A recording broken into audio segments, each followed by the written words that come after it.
Hello guys. तो आज का दिन मेरे लिए बहुत स्पेशल है क्योंकि आज है मेरा बर्थडे और आज ही के दिन मैंने अपने यूट्यूब चैनल को स्टार्ट किया है।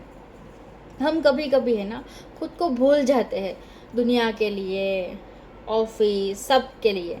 पर आज मैंने सोचा है कि आज मैं ऐसा नहीं करूँगी। आज मैं खुद पे ध्यान दूँगी, खुद का मेकओवर करूँगी और रिलैक्सेशन फील करूँगी। तो इसके लिए मेरा पहला स्टॉप होगा सैलून। लेट्स सी, देखते हैं कि मैं आज के दिन को कैसे अपने लिए स्पेशल बना पाती हूँ।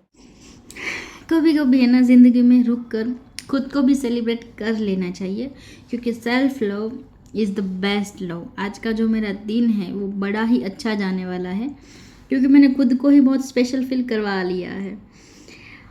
और अगर आपको मेरा ब्लॉग पसंद आया है तो सब्सक्राइब करें, लाइक करें और शेयर करें। मिलते हैं नेक्स्ट वीडियो के साथ, तब तक स्टे हैप्पी। Thank you.